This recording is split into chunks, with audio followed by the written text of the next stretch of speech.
I just want to say hello, my name is Jo Jackson.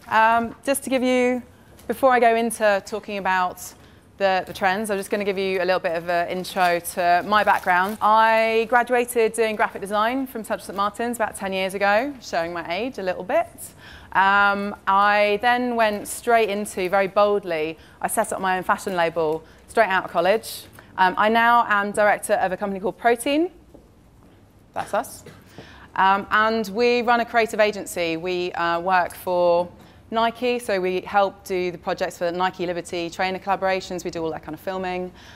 We still work with Nokia, so we're creating fashion magazines with Nokia using Lumia phones. We work for Red Bull. We work for all sorts of really awesome companies, which is why I've left kind of actually running my own fashion label, because it was damn hard work. So that's kind of basically my background. And one of the things that we do at Protein, as well as creating amazing content for loads of brands, is we do trend insights. And this is why I'm stood here talking to you, is because I've been asked by D&AD to help give you some insight into kind of the fashion industry, fashion brands, what are they doing in the digital realm and online. So what I'm going to talk to you about, to put it into an easy to understand subject matter, is digital storytelling. I'm going to show you kind of the reasons why digital storytelling is becoming so important for brands, and then also some case studies of some brands who I think are doing some pretty awesome things. So firstly, where do the trends come from? So behind you, this is actually what we do as a trend survey, an annual trend survey, and it's in this book here. This is an annual trend that we do tracking basically what millennials are consuming at the moment. So we help brands like Burberry, Nike, understand what's happening with this kind of consumer group, which is basically all of you guys in the room, so you're lucky. So we're talking about 20-somethings, early 30-somethings. What are we doing in terms of the fashion that we're tracking, to think how we're drinking things, how we go out and party, all those kind of things. Brands want to know how we're ticking in order to help sell products to us. So that's a little bit of an insight about where all of these trends come from. So consumer behaviors. Looking at the millennial kind of audience, which is obviously this ASOS audience. Everyone's clear on that, kind of millennials, what millennials are. Okay, born between 1982 roughly and the year 2000. That's what we mean by millennials. So millennials, we think differently to the generations before us because we've grown up in the digital realm. So brands are really having to adapt how they're selling to us as a generation. We have surveys in the back of this book. We do a sample of about 5,000 consumers, and also we track a lot of trends for like Nielsen and other kind of statistics to help support these trends. But essentially, when it comes down to it, putting it bluntly, millennials, we don't really trust advertising. We're not really just sold on print advertising, which is the conventional way we do it, or a TV ad anymore. Brands have got to be working a hell of a lot harder to try and get our attention. And it's not just on one thing either, it's across multiple platforms. So this is a really important stat, 67% of millennials have reported that they've never actually clicked on a banner on a website. So, you know, we've got to be thinking a lot harder when we're talking about digital marketing, particularly for fashion. It's not just that static kind of environment anymore. What's also important for millennials, I'm kind of talking at you like you're a different age group, but obviously this is like everyone in the room, this is what we're doing.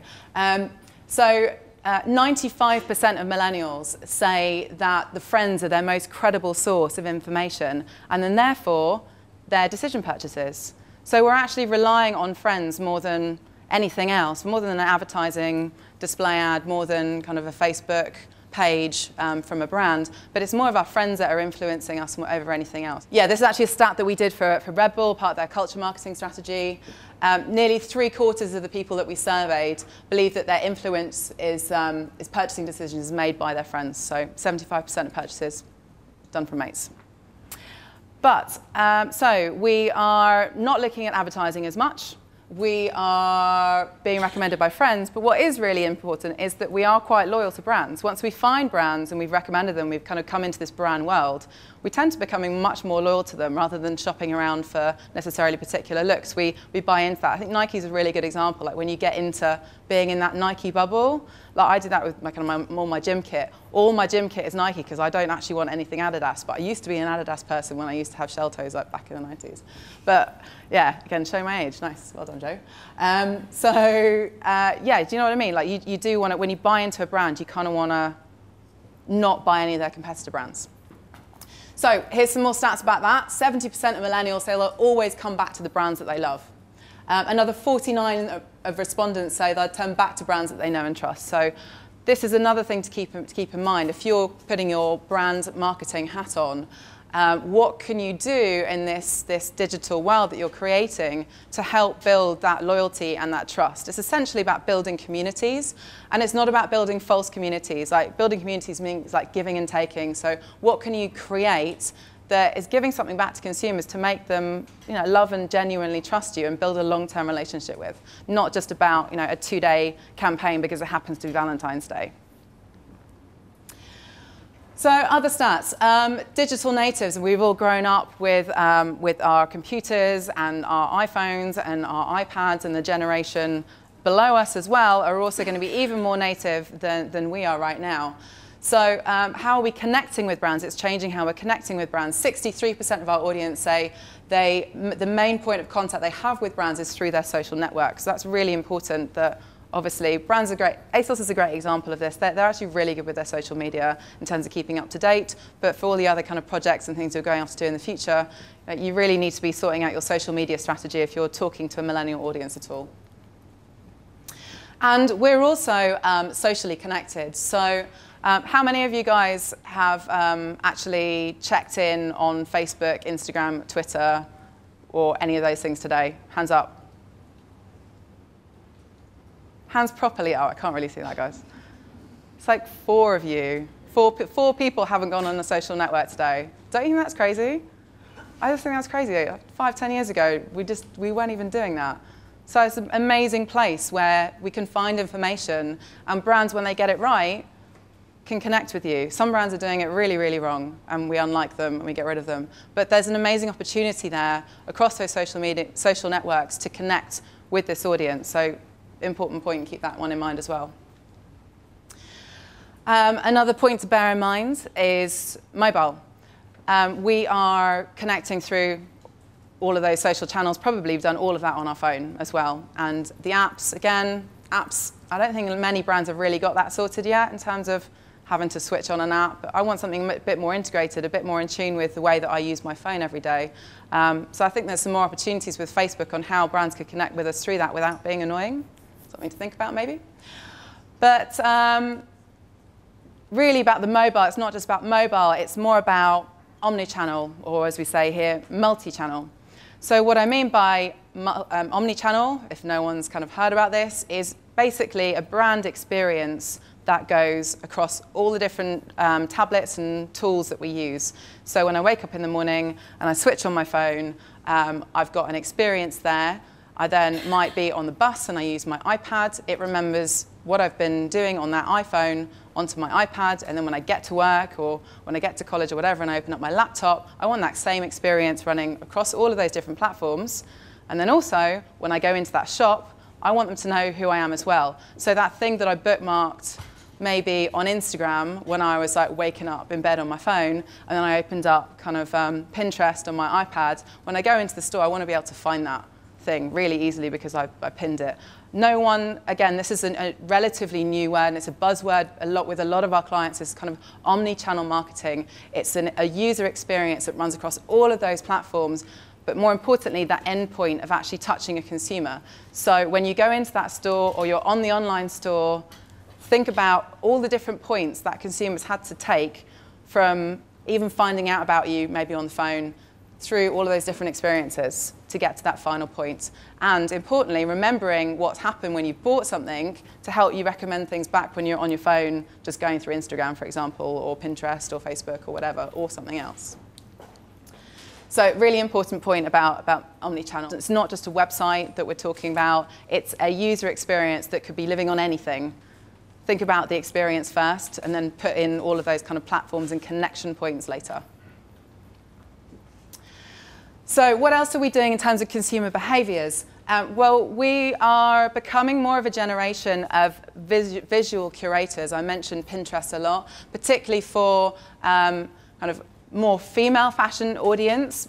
Pinterest is incredibly popular with females because we tend to, this is a massive generalization, and I'm not being sexist, but females generally tend to curate and consider things in a different way. We use different parts of our brain, which means we like to gather information and we like to display it out and consider which one looks best. How do we select our outfits is very much this kind of visual curation type of thing. We like to select images. When we go shopping, we take longer shopping. We like to go shopping with our friends and discuss things and consider whether this looks good or not. Generalizing again, guys tend to not work quite like that. They tend to just kind of much more functional. That looks good, I'm going to buy it, I'm out here in a shop. And when you go into visual merchandising, there's really quite different rules in terms of how you dress a men's retail store versus how you dress a women's retail store, in terms of the whole psychology of how you shop. But I'm not going to get into that. But essentially, generalizing, visual curation is a very important part of this generation. We track a lot of things with Tumblr and with Pinterest and even with Instagram. So consider that as part of this, is what we do as consumers. We consume images before we decide to purchase things. But as well as curating things, creating information online, we like to create it. So I think this stat's really interesting. 60% of this millennial audience that we surveyed have their own blog and website, which might not seem like a massive thing to you, but actually I think that's quite significant. That the majority of people basically here in this room are creating their own environments online. Not just talking about Facebook or Twitter, but they've got their own blog, or they've got their own personal website. I think that's actually quite a significant thing, and also something to bear in mind with this ASOS brief, because what we're talking about is an ASOS platform that is its own entity in its own right, but you've got this massive opportunity of all these amazing creative people with all their own sites and all their own comments and expressions that they want to be communicating. Is there some way that you can actually fit those two things together? And another thing that we're seeing is, which is significant from, say, Generation X before the millennials, is life documenters. And we, as a generation, are documenting things far more than anyone else has before us. I can't remember the stats. I need to remember this because I keep bringing it up in talks and I can never actually remember the actual numbers. But I believe it's something like all of the total volume of photographs that we created last year was equal to the total sum of all photographs ever created, or something crazy like that kind of stat. I probably haven't got that exactly right, but you get the point that I'm making. The amount of content we're creating is insane. If we're creating all this content, and how many Instagram photos are we putting up every day, what the hell are we going to do with all that information? Are we just going to create loads of noise of just stuff? And how can, as a brand, filter maybe all of this amazing information that's out there to something that's relevant, to help share, build a community, for example? So just bear that in mind as well, that we as consumers are creating content and not always relying on brands to create the content for us. And another approach that we're seeing with consumers is the way that we approach content, and what we're seeing a lot more of, and I've got some examples here in terms of branded content and the way that we like to kind of consume brands. So 65% of our audience are saying they actually appreciate brands that try to entertain them outside of just trying to sell them the item that they're trying to sell. So really good example is this. ASOS magazine. That's what I mean by branded, kind of branded content. It could be film, it could be whatever. But for example, this, they don't need to put an editorial magazine together to talk about, tips and tricks or whatever. What they're really, trying to do is sell the miniskirt that's on page 69. But hey, that's a great way of brands creating content in a different way to involve us, make us feel part of a community, to make us loyal. And we're obviously then going to be picking up more of their product because we value and appreciate them. We feel part of that tribe, essentially. Another thing that is relatively new, we call product bookmarking. And hopefully some of you will have seen some of these types of sites, but this is very much a trend within digital retail. The best sites to have a look at Supply, spelled with a V. Voss, Nuji, and also another one called Lyst, spelled Lyst.com. They actually have a launch party tonight at the White Cube Gallery, which should be nice, I hope, if they invite me. So product bookmarking, what do I mean by product bookmarking? Is essentially using all of that information that's out there to bookmark it to remember to purchase it. So it's not just about Pinterest, which is about, oh, I like this pretty picture of this sunset or whatever. It's bookmarking products in order to be able to purchase it. So there's these new types of sites called Supply and particularly List. Have a look at it. You basically set your profile up. So you're like, oh, I really like Acne, I like Carven, I like Levi's. Plug that in. They pull the information from 3,000 different online retail stores, I think including like ASOS and Selfridges and Liberty, and they'll basically filter all of those brands that you like into that homepage for you, so you don't have to go shopping across multiple different platforms. You can just basically have your own profile, and it brings the product collection in. So not entirely relevant to this particular booth, but just to let you know, that's how a lot of online retail marketing companies are kind of working, in terms of you set up a profile and we'll deliver you content that's specific for you. So your homepage is not going to look like your friend's homepage.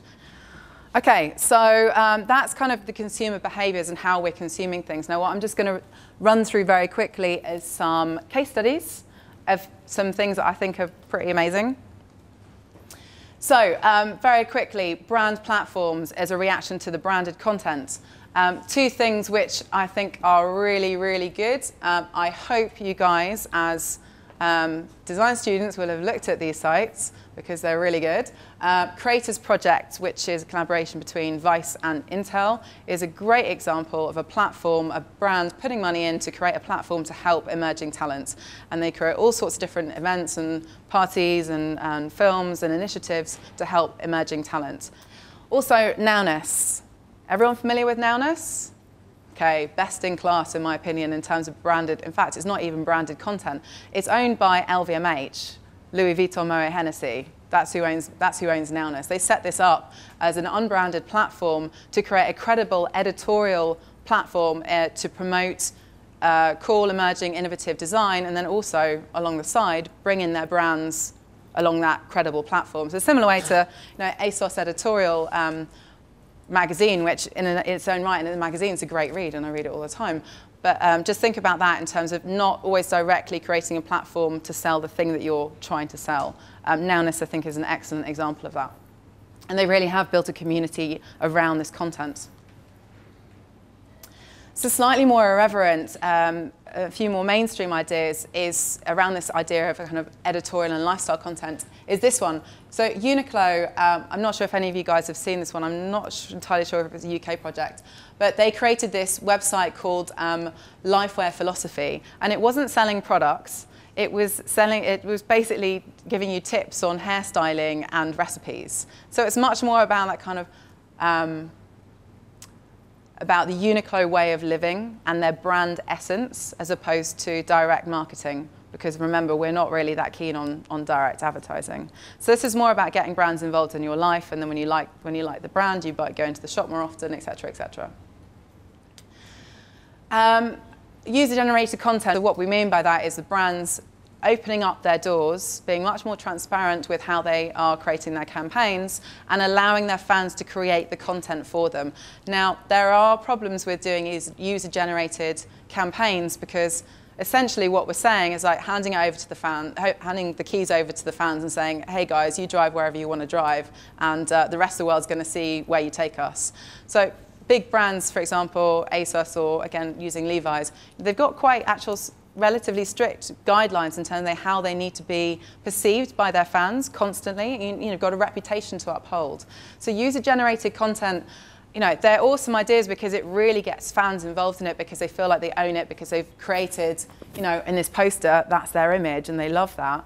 You just need to bear in mind that how do you actually filter that, or how do you guard maybe one fan is actually not a fan at all and absolutely hates the brand and just destroys your whole campaign and therefore your reputation. So we'd love you to consider user-generated content within this, and that's the whole kind of beauty about kind of street-style photography and Tumblr and all of those things. But do bear in mind kind of a small bit of practicality, which is you need to be able to just make sure it's always going to make the brand look good at the end of the day. Have a look at this campaign if you haven't already. This is the Diesel Reboot campaign they did a few months back. where they essentially set up a hashtag which was Diesel Reboot, and they asked fans to find imagery to represent what the essence of diesel meant. And they had this massive Tumblr blog, and it looked awesome because diesel's been a bit stale for a while, if I'm honest.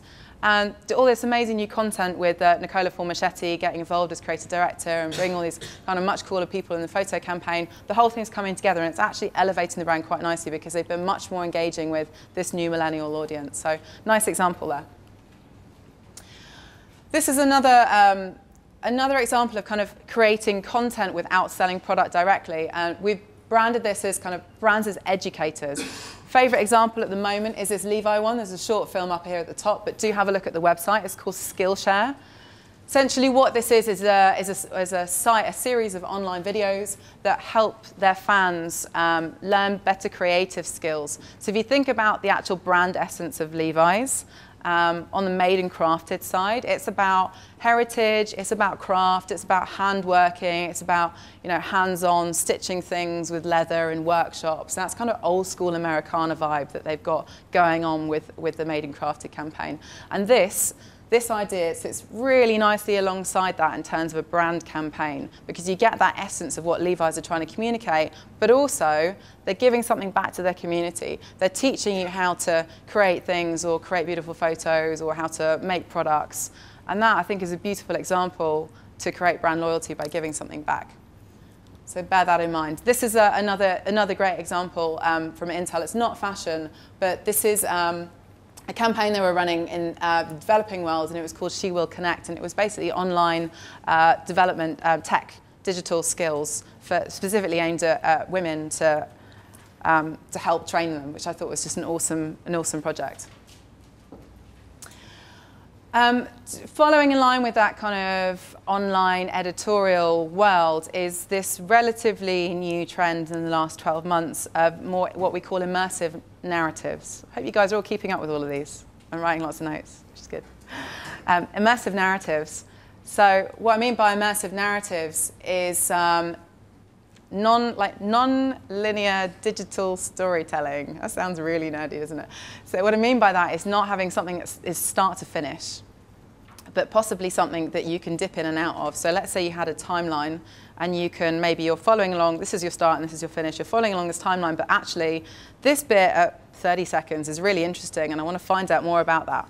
And there's a few websites who are doing this, and there's one called, I've not put it in here, but check it out because it's amazing. It's called Clouds Over Cuba. It's an interactive website. I think it's just cloudsovercuba.com. It's an interactive website about the Cuban Missile Crisis.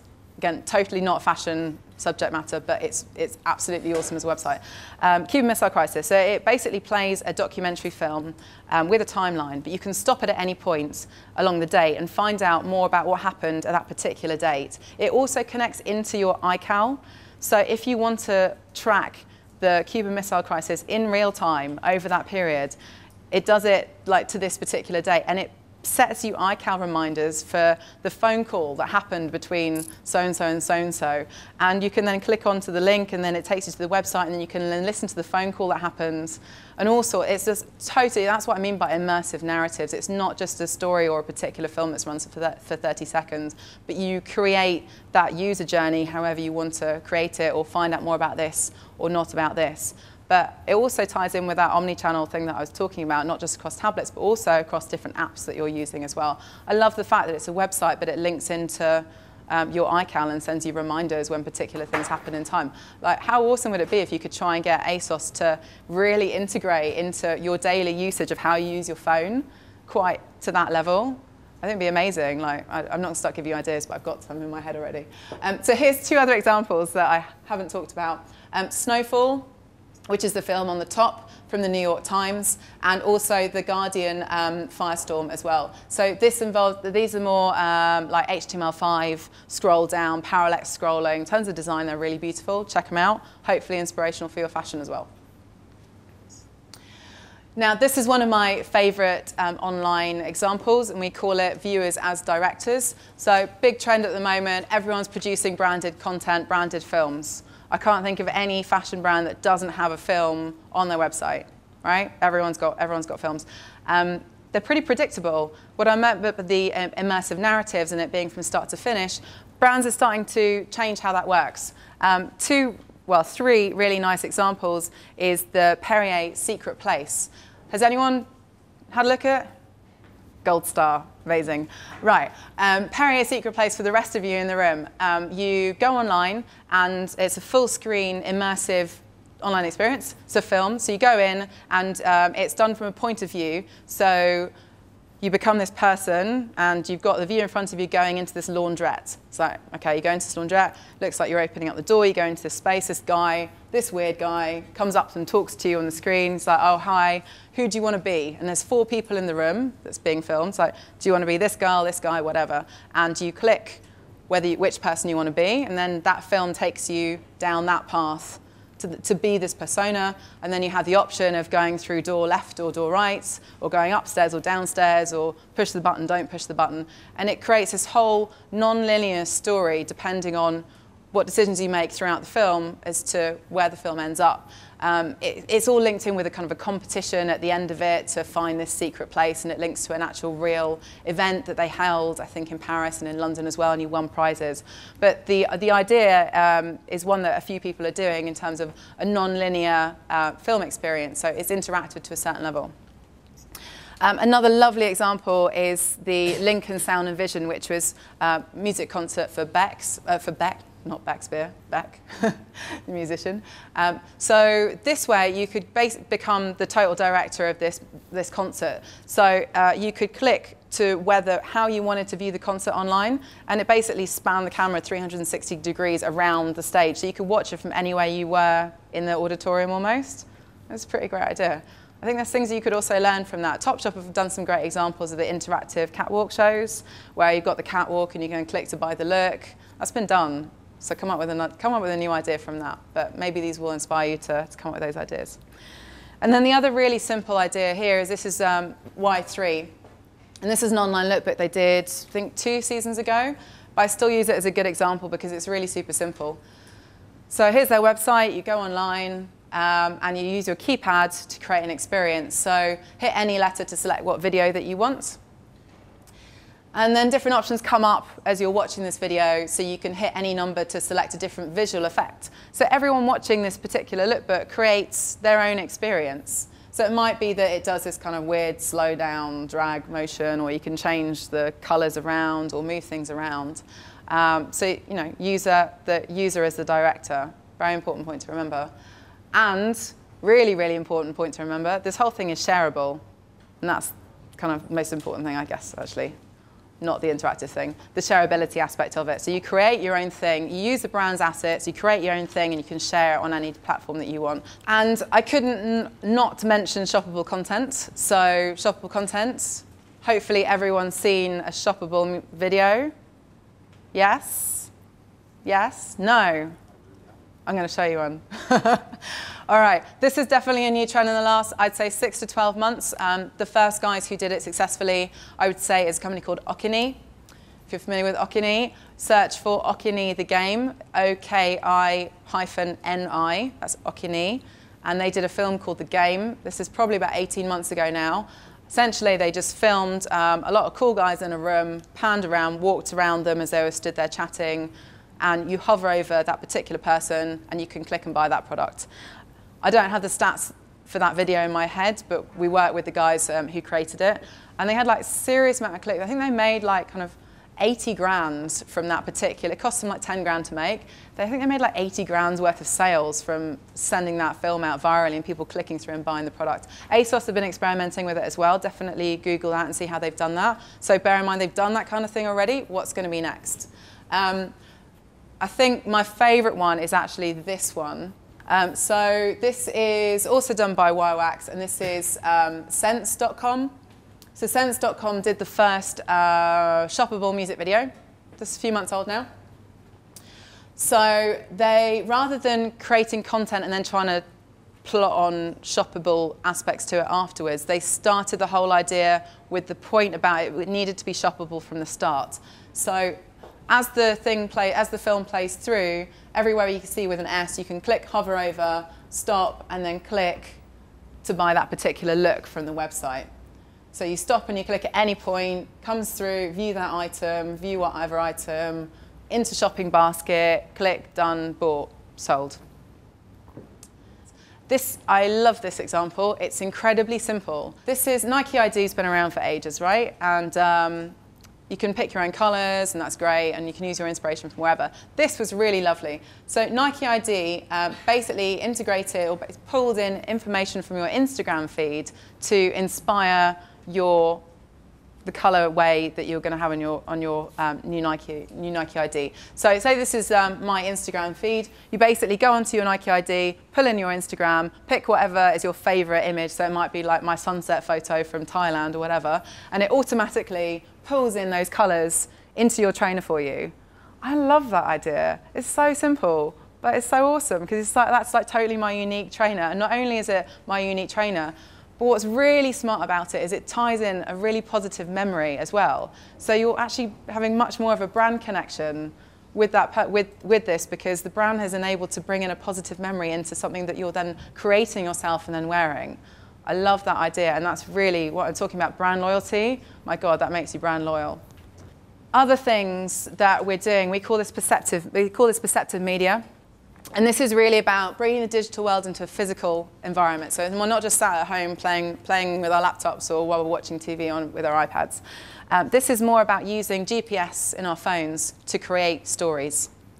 So a few ideas on here. Silent History app is not a fashion example, but a really good one to go and look at. Silent History. This is an app that starts to tell a narrative story on your iPhone, but it's GPS enabled. So it reveals parts of the story when you go to a particular location. It's a bit like when you walk around a gallery with those headphones and it's kind of got the low frequency radio signal, so it knows when you're in front of that piece of artwork, it tells you about that particular piece of artwork. It's like that, but on your iPhone around the world. And there's more and more examples of this in the last 6 months, I say, of people using location-based technology to help promote parts of their brand. This was actually the Silent History app. It's, I think, the History Channel. Beautiful example. This was another one called, Circumstances, who did this. And this was, you had to basically, you read a certain amount of stuff in a physical book, but then you needed to use your app to unlock certain things when you're in a particular location.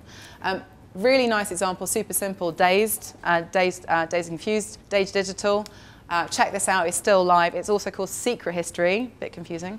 I think it's like Dazed Digital /project/secret history. And they wanted to open up a debate to talk about, is East London dead? And that's not really the point that I'm trying to make. The point is that they made this open map on their website that enabled people to tag parts of East London where they had a memory. So you could, if you have a look at it now, it's got like maybe 200 memories on there. So people just basically claim a place, tag it, and they just upload a really positive or negative memory that they've had in that particular location. And I really like that idea about community sharing memories and ideas. More ideas along this kind of narrative, interactive location-based gaming.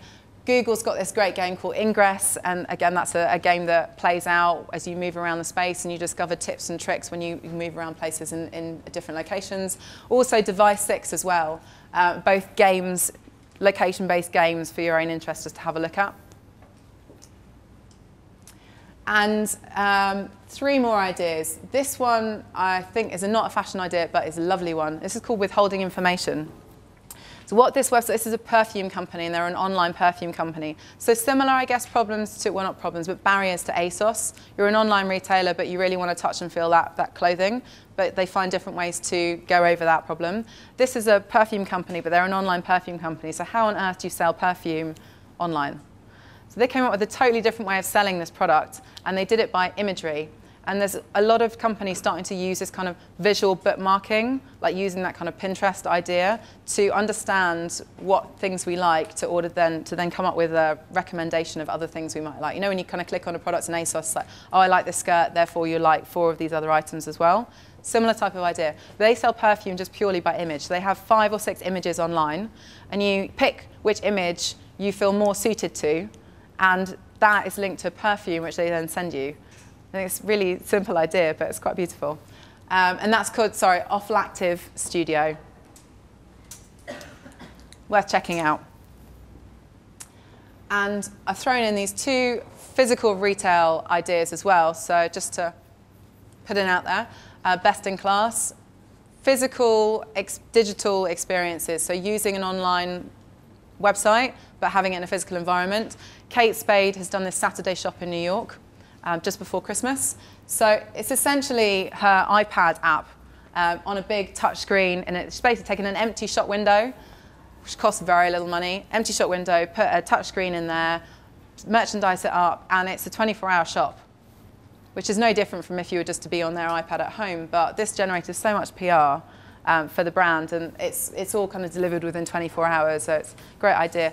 And finally, thinking totally outside the box, this is my favorite independent brand example. This is a company called Trebian. They're a Swedish independent brand, so go and check them out. This doesn't exist anymore because it was a virtual pop-up store.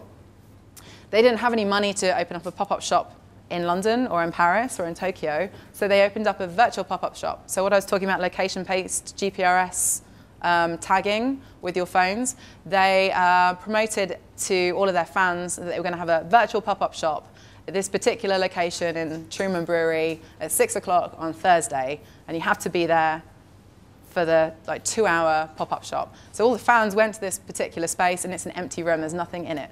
And it was a virtual pop-up shop, so you had to be in that physical space, tagged with your phone or your iPad, in order to be able their website at in that particular location. So if you were just around the corner, you couldn't get into that shop. You had to physically be stood in that shop in order to get that limited edition product in that virtual pop-up shop. And I think that's a really, really smart idea, and no one, I've used this example to give to a lot of different brands like Nike and Gap, for example. But there's some really beautiful ideas you could take with that about location-based digital experiences, maybe with communities. So that's it. It's a lot of information I've just given you. I'm just going to summarize by having those kind of key points that I talked to you about. It's all on this board. So we talked about the importance of multi-channel and omni-channel. We talked about visual curation, content curation, how we want to create our own content, as well as be able to bookmark and move things around from what brands are creating for us. How we consume branded content. Brands as educators, giving something back to a community. Immersive narratives, and not thinking along a linear line anymore, but something you can dip in and out of at any particular point. And the importance of kind of shoppable content as well.